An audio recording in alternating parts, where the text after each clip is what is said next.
Hai guys, welcome back to Real Chess. Apa kabar sobat Wijata Catur? Semoga kalian sehat dan sukses selalu pastinya. Saya selalu doakan. Amin amin amin ya robbal alamin. Dan teman-teman, akhirnya Magnus Carlsen menjajal kekuatan Ali Reza Firouzja. Ya kalau teman-teman ingat, Magnus Carlsen sempat mengeluarkan statement, ya saya mau mempertahankan gelar juara dunia ke-6 kalinya di tahun 2023 apabila penantangnya Ali Reza Firouzja. Nah mereka bertemu di babak ke-7 FIDE World Rapid Chess Championship atau kejuaraan dunia catur cepat dunia ya teman-teman ya. Dan yang diadakan di Warsawa, Polandia. Bagaimana partainya? Langsung saja kita saksikan. Tapi sebelum itu, subscribe cuy. Dukung terus percaturan Indonesia. Ya, Magnus memegang buah putih, menjalankan E2 E4. Dan Ali Reza mengeluarkan jurus andalannya, Karokan Defense. D2 D4, D7 D5. Magnus memilih advance variation dengan mendorong pion E4 E5, gajah F5, C2 C4, E7 E6, kuda C3, kuda E7. Nah, skema apa sih yang dimau oleh Magnus dalam memilih advance variation ini? Adalah pengembangan buah dan mengurangi sedikit pertukaran ya teman-teman. Jadi biasanya masalah dalam pembukaan karokan variasi ini pengembangan buah-buah dari hitam teman-teman. Nah, di sini Magnus H3 mencegah apabila kuda F3 untuk mengancam gajah G4. Kuda D7, kuda F3, gajah G6, dan B2 B3.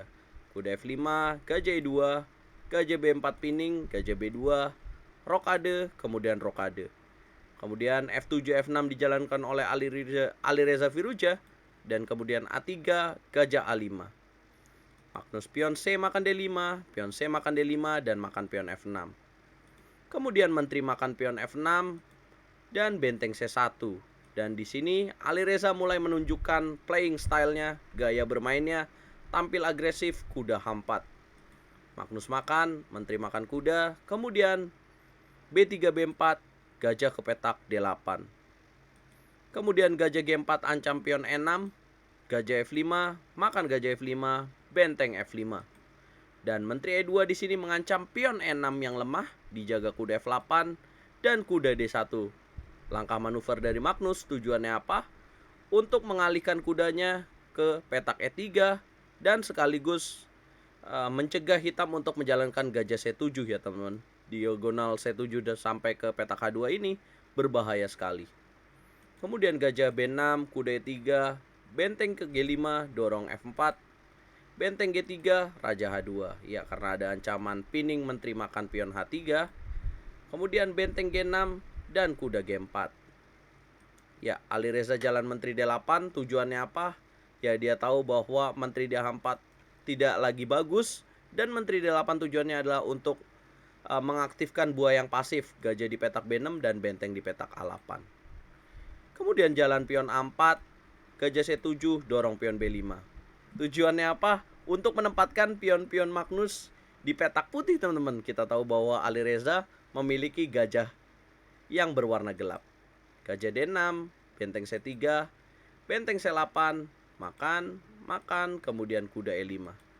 Ya, menolak benteng F6, kemudian benteng C1, menteri D8 dan G3. Di sini Ali Reza benteng F5, menteri D3 dan Ali Reza kembali menunjukkan gaya bermainnya dengan mendorong pion G5, coba bongkar dan kuda G4. Dijalankan oleh Magnus tujuan kuda H6, raja G7, kuda E3, benteng F7 dan dorong pion F5. Menteri D7, benteng F1, dorong pion H6, kemudian raja geser menghindari pining gajah D6, raja G8. Evolution barnya naik teman-teman. Coba teman-teman para pecinta catur pause dulu videonya, sempatkan waktu 10-15 menit untuk memikirkan 1-5 langkah lanjutan dari putih sehingga Magnus dapat memenangkan pertandingan ini. Alright, kalau kalian udah pause videonya dan kalian menemukan langkahnya, apa langkahnya? Adalah kuda G4, ancam pion H6, raja G7, dan pion F6 skak. Ya, raja H8, kemudian kuda H6. By the way, ada langkah lain gak sih bang kalau misalkan kuda G4 ini dijaga benteng H7? Ya nggak bisa ya, sayang sekali karena ada skak ster kuda F6.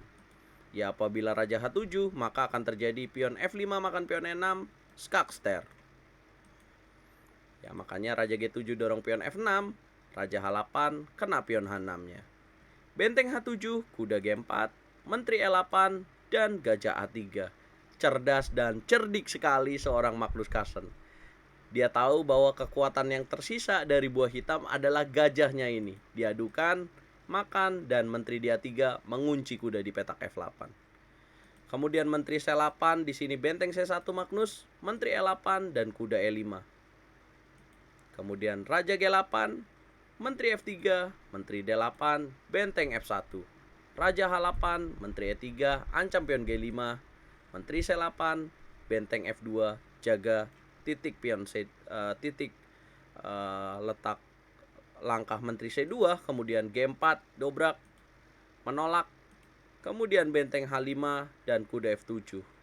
Raja G8, kuda G5, dan di sini Alireza Firouzja menyerah. Kenapa? Karena semuanya serba salah dan putih tinggal mendorong pion F7. Menteri hitam harus menjaga pion E6 dan ancaman dari putih adalah F7, Menteri E5 skak. Menyerah di sini teman-teman. Alireza harus mengakui bahwa Magnus masih unggul atas dirinya dalam permainan catur cepat. Ya, apakah Alireza masih butuh proses waktu untuk dirinya mencapai peak performance atau performa tertingginya dia dalam bermain catur? Kita nggak tahu. Coba teman-teman kasih komentar apakah Alireza ya merasakan tekanan dari Cywar Magnus ya, dimana dia pengen Alireza jadi penantangnya dia di tahun 2023 teman-teman.